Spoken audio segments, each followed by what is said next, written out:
नमस्कार दोस्तों, आप सब कैसे हो। आशा करता हूं कि आप सब अच्छे और स्वस्थ होंगे। तो दोस्तों, जैसे कि आपको पता है, इससे पिछली वाली वीडियो में हमने क्लास 10th अध्याय 1 प्रश्नावली 1.1 के कुछ यानी कि 3 क्वेश्चन हमने सॉल्व कर लिए थे दोस्तों।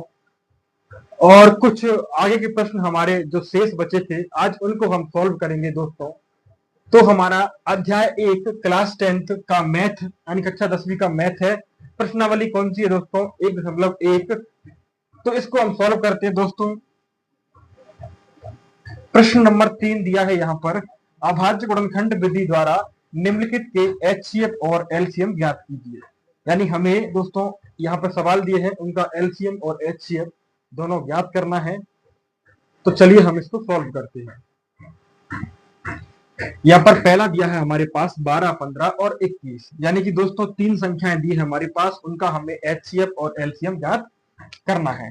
तो पहले तो हमें क्या करना है, अभाज्य गुणनखंड। तो तीनों का यानी एक संख्या हमारे पास 12 दी है, दूसरी संख्या हमारे पास कितनी दोस्तों? दूसरी संख्या दी है हमारे पास 15 और 21। तो दोस्तों इन तीनों संख्याओं का पहले हम अभाज्य गुणनखंड करेंगे। तो यहाँ से मैं कल आपको सिखा चुका हूं दोस्तों। अगर पिछली वाली वीडियो आपने नहीं देखी हो तो जाके कृपया करके देख लें। यहाँ से सम संख्या दी है तो 2 से डिवाइड होगा 6 बार, उसके बाद फिर 2 से 2 3 6, अगली बार हमारा 3 एकम 3 3 से डिवाइड होगा दोस्तों। ठीक है। अब यहाँ से 15 को यहाँ पर विषम संख्या दी है, पहली विषम संख्या होती है दोस्तों 3, 3 5 15, उसके बाद 5 से 5 कटता है तो 5 एकम 5, यहाँ से 3 से काटेंगे 7 बार और 7 से काटेंगे हमारा 1। अब दोस्तों यहाँ पर हमारा 12, तो 12 के हमारे अभाज्य गुणनखंड क्या आए दोस्तों? 2 गुणा 2 गुणा 3, यानी 2 गुणा 2 गुणा 3, ये हमारे अभाज्य गुणनखंड है दोस्तों 12 के। आगे हमने 15 को सॉल्व किया तो 15 का हमारे पास क्या है दोस्तों? 3 इंटू 5 और 21, इसका क्या आया दोस्तों? 3 इंटू 7। अब मैं दोस्तों आपको पहले ही बता चुका हूं एचसीएफ और एलसीएम कैसे निकालते हैं दोस्तों। एचसीएफ का मतलब क्या होता है दोस्तों? एचसीएफ वह संख्या होती है जो तीनों संख्या में कॉमन हो। 3 संख्या दी है हमारे पास, तो तीनों में कॉमन संख्या कौन सी आ रही है दोस्तों? तो यहाँ पर 12 में 3 है, 15 में भी 3 है और 21 में भी 3 है, यानी 3 संख्या ऐसी संख्या है जो तीनों संख्याओं में कॉमन है। तो हमारा दोस्तों एचसीएफ क्या होगा? एचसीएफ होगा हमारा 3। और एलसीएम कैसे निकालते हैं दोस्तों? तो जो सेम संख्या थी हमारी उसको लिखा हमने एक बार 3, और जो बाकी का शेष बचा उन सबका गुणा करने के बाद हमारा एलसीएम आएगा दोस्तों। यहाँ पे कितना बचा? 2 गुणा 2, यहाँ पे लिखा 2 गुणा 2, और क्या बचा? यहाँ बचा 5 और यहाँ बचा 7। तो यहाँ से गुणा करेंगे दोस्तों, एलसीएम बराबर 3 का 2 में 3 गुना 6, 6 का 2 में 6 दूनी 12, 12 पंच 60 और 60 का 7 में, तो यहाँ पर होगा हमारा 420। तो दोस्तों इस प्रकार से हम इन संख्याओं के अभाज्य गुणनखंड विधि द्वारा निम्नलिखित किए हमने, यानी 12, 15 और 21 के हमने एचसीएफ निकाला और एलसीएम निकाला। एचसीएफ हमारा कितना आया? 3, और एलसीएम हमारा कितना आया? 420। दोस्तों इसमें 3 सवाल दिए हैं, आगे की ओर अब बढ़ते हैं। तो इसको आप तब तक स्क्रीनशॉट ले लो या फिर इसको नोट कर लो दोस्तों, जिससे कि हम आगे बढ़े।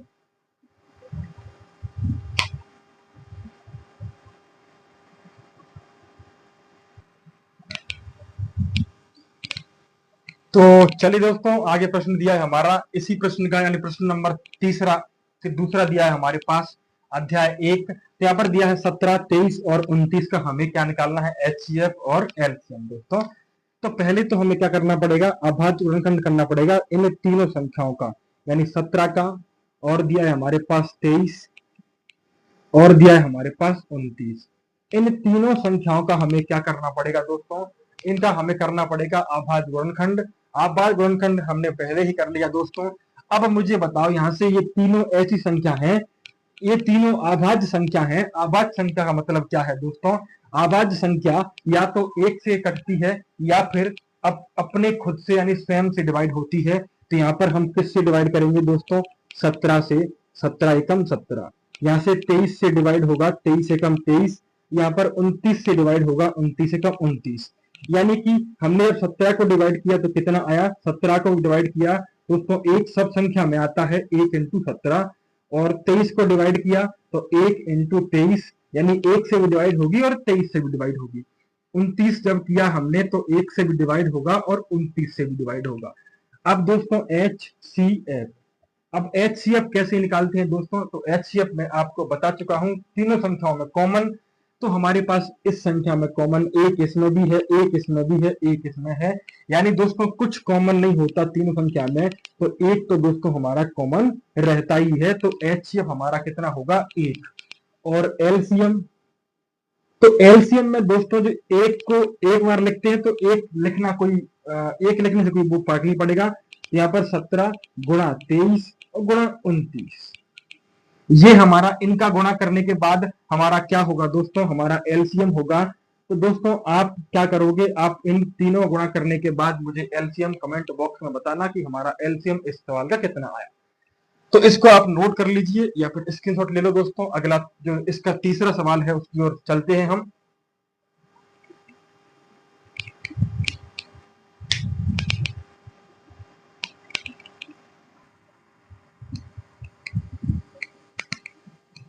तो चलिए दोस्तों, हमारा तीसरे का तीसरा प्रश्न दिया है। इस प्रश्न का लास्ट प्रश्न है दोस्तों।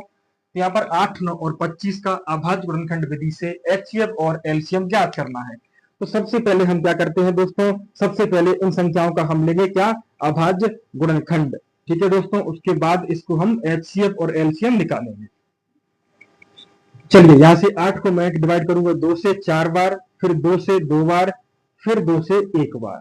यहां से 9 को 3 से 3 बार, फिर 3 से 1 बार। यहाँ 25 को 5 से 5 बार और 5 को 5 से 1 बार में। ठीक है दोस्तों, यहाँ पर 8 को जब मैं डिवाइड किया तो इसके अभाज्य गुणनखंड क्या निकल के आए? 2 गुणा 2 गुणा 2। ठीक है, उसके बाद जब 9 को डिवाइड किया तो इसके अभाज्य गुणनखंड निकल के आए 3 गुणा 3। 25 के हमारे 5 गुणा 5। अब दोस्तों HCF और LCM, HCF यानी तीनों संख्याओं में कॉमन। तो दोस्तों तीनों संख्याओं में ऐसी कोई भी संख्या नहीं है जो कॉमन हो। तो जब हमारी संख्या कोई कॉमन नहीं होती है दोस्तों, तो हमारा HCF क्या निकल के आता है? 1। यानी ये सारी संख्याएं 1 से डिवाइड तो होती ही होंगी, इसलिए इनका HCF क्या होगा दोस्तों? HCF होगा हमारा 1। अब यहां से LCM निकाला दोस्तों। LCM का मतलब ये होता है दोस्तों कि सबका गुणा। 2 गुणा 2 गुणा 2 गुणा 3 गुणा 3 गुणा 5 गुणा 5। इनका जब गुणा करूंगा दोस्तों तो यहां से कितना आएगा? यहां से निकल के आएगा हमारा 1800, यानी 1800 हमारा LCM आया। और इस संख्याओं का HCF कितना है? 1। ये थे हमारे अभाज्य गुणनखंड विधि द्वारा निम्नलिखित के HCF और LCM। दोस्तों इसको नोट कर लीजिए, उसके बाद आगे बढ़ते हैं।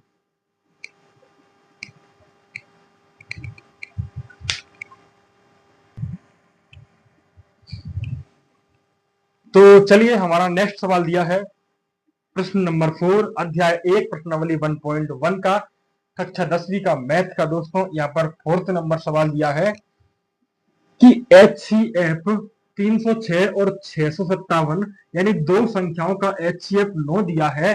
तो इन दोनों संख्याओं का LCM हमें ज्ञात करना है दोस्तों।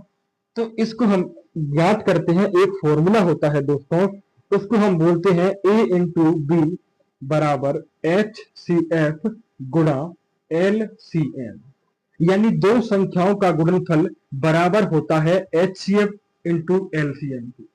तो दोस्तों हमें दो संख्याएं दी है A, तो A का मान दिया है 306 गुणा B का मान दिया है हमारे पास 657।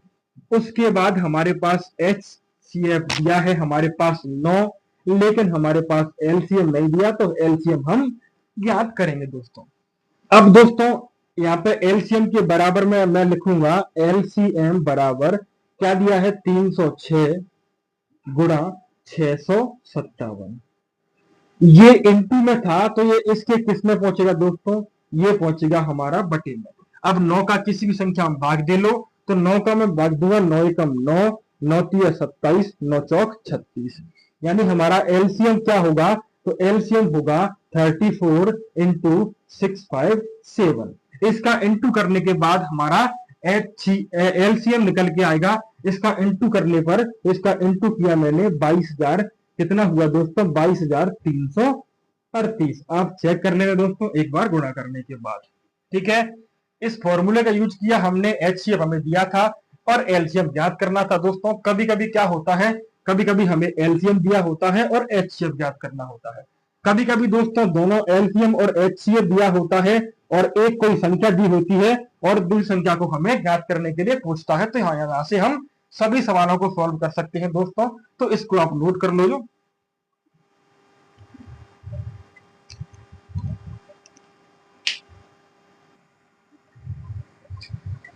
तो अब चलिए दोस्तों अगला सवाल यानी प्रश्न नंबर 5। इस प्रश्नावली का 5वां प्रश्न कहता है दोस्तों कि जांच कीजिए कि क्या किसी प्राकृत संख्या n, यानी n कैसी है, तो n प्राकृत संख्या है, प्राकृत संख्या 1 से लेकर अनंत तक दोस्तों।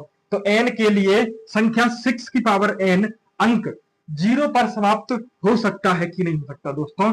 6 की पावर n एक प्राकृत संख्या है, क्या ये संख्या कभी भी 0 पर समाप्त हो सकती है कि नहीं दोस्तों। चलिए हम इसको सॉल्व करते हैं।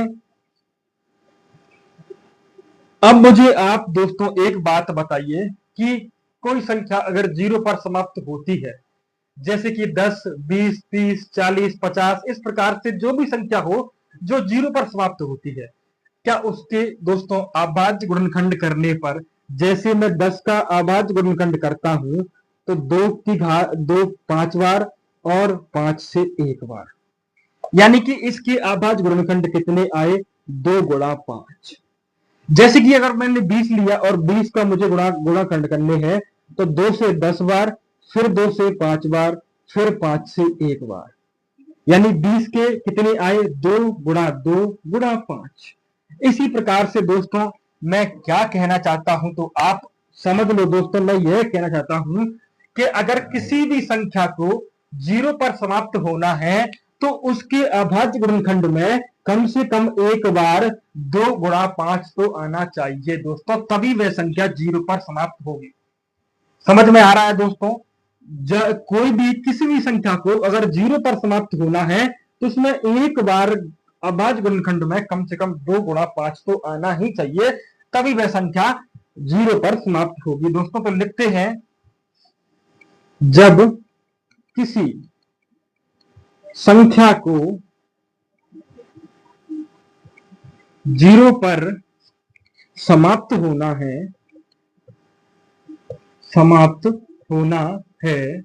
तो उस संख्या के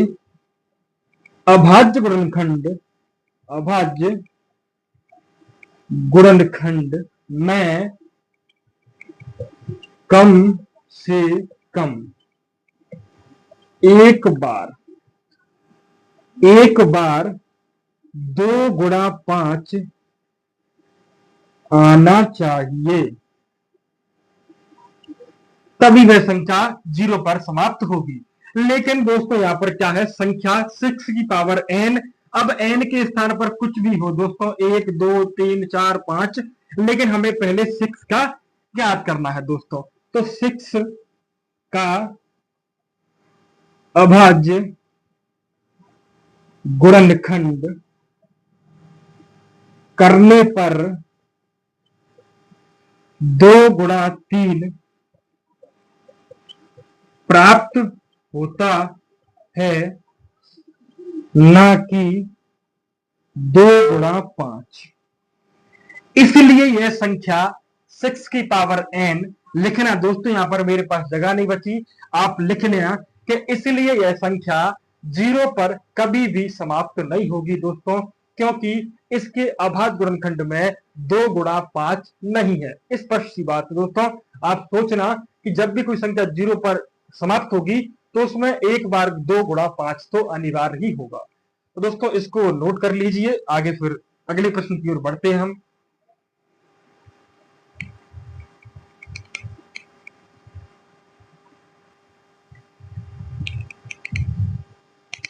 तो चलिए दोस्तों लास्ट प्रश्न यानी प्रश्न नंबर 6 दिया है कि व्याख्या कीजिए कि 7 गुणा 13 गुणा 13 प्लस 13 और जो संख्या दी है 7 से लेकर हमारी 1 तक और उसमें ऐड यानी प्लस 5 दिया है, क्या भाज्य संख्या है। तो दोस्तों आप भाज्य और अभाज्य के बारे में जानते ही होंगे दोस्तों कि भाज्य संख्या कैसी होती है, और अभाज्य संख्या कैसी होती है। दोस्तों भाज्य संख्या वह होती है जिसके अभाज्य गुणनखंड करने पर 3 या फिर 3 से अधिक गुणनखंड आते हैं, उसको बोलते हैं हम दोस्तों अभाज्य संख्या। और दोस्तों अभाज्य संख्या वो संख्या होती है जिसके गुणनखंड दोस्तों हमेशा 2 ही आते हैं। एक तो 1 से डिवाइड होता है और एक वह खुद यानी स्वयं से डिवाइड होता है। जैसे कि मैं आपको पहले 2 उदाहरण देता हूं दोस्तों। जैसे कि मैंने कहा 7, तो 7 कैसी संख्या है दोस्तों, ये 7 एक अभाज्य संख्या है। क्यों दोस्तों, क्योंकि ये 1 से 7 बार और 7 से 1 बार, यानी 7 के गुणनखंड कितने आए दोस्तों, तो 1 और 7। अब मैंने संख्या 8 ले ली दोस्तों, तो 8 दोस्तों 2 से भी कटती है, 4 से भी डिवाइड होता है और दोस्तों 8 से भी डिवाइड होता है और 1 से भी डिवाइड होता है। यानी 3 या फिर 3 से अधिक गुणनखंड जिस संख्या के होंगे वह संख्या भाज्य होगी और अभाज्य संख्या गुणनखंड 2 होते हैं, हमेशा दोस्तों याद रखना। चलिए अब इस प्रश्न को सोल्व करते हैं कि भाज्य संख्या है, अगर भाज्य है तो इसके फिर गुणनखंड कितने होंगे, 3 से अधिक। पहला यहां पर दिया है 7 गुणा 11 13 प्लस 13, ठीक है दोस्तों। और इधर क्या दिया है 7 6 5 4 3 2 1 प्लस 5। यहां से दोस्तों हमारे पास 2 पद दिए हैं, एक पद ये और एक पद ये ऐड में दिया। तो यहां भी 13 दिया है, यहां भी 13 दिया है, मैंने एक बार 13 यहां पर कॉमन ले लिया। तो यहां पर क्या बचा दोस्तों 7 गुणा 11, 13 के स्थान पर कितना बचा होगा 1, क्योंकि 13 मैंने कॉमन ले लिया। और दोस्तों क्या बचा, और बचा यहां पर कितना बचा होगा 13 एकम 13, ठीक है दोस्तों। अब यहां से क्या होगा 13 11 7 कितने होते हैं दोस्तों, 11 7 7 77 और ऐड किया 1 तो कितना हुआ दोस्तों 78, ठीक है। अब दोस्तों 13 गुणा 78 को भी मैं कितना लिख सकता हूं 13 इंटू 6, 13 छंग 78, इसको भी मैं लिख सकता हूं दोस्तों। तो मुझे बताइए इसके गुणनखंड 3 गुणनखंड आए, इस संख्या के कितने गुणनखंड हैं 3, तो ये संख्या कैसी संख्या है, भाज्य संख्या। चलिए इसको सॉल्व करते हैं। यहाँ पर 2 पद दिए हैं, एक पद ये एक पद ये, इसमें 5 दिया है इसमें 5 दिया है, तो 5 कॉमन। यहाँ से 7 गुणा 6 5 के स्थान पर 1 आएगा, into 4 into 3 into 2 into 1 into 1 5 के स्थान पर, ठीक है दोस्तों 5। इसका गुणा करेंगे सबका दोस्तों यहाँ तक, 2 3 6 24। उसके बाद इसका गुणा किया दोस्तों, गुणा कर लेना, गुणा करने के बाद यहाँ पर कितना आया 1008 और इसमें जोड़ना है कितना 1, ये वाला 1। अब कितना हुआ दोस्तों 5 गुणा 1008 और 1, ये हुआ 1009, ठीक है दोस्तों। अब इसके गुणनखंड कितने हैं दोस्तों 2, 2 नहीं है दोस्तों, आप समझे 2 है, 2 नहीं है 3 है इसके। यहाँ पर 1 भी तो आता होगा, जब इन संख्या से कटता होगा तो 1 से तो डेफिनेटली कटता ही होगा। तो यहाँ पर इस संख्या के गुणनखंड कितने हैं 1 2 3, तो ये संख्या भी कैसी संख्या है दोस्तों, भाज्य। तो यहाँ पर लिखेंगे हम कि इन संख्याओं के अभाज्य गुणनखंड 3 या 3 से अधिक हैं, इसलिए यह संख्या भाज्य संख्या होगी। दोस्तों यहाँ तक था हमारा चैप्टर 1.1।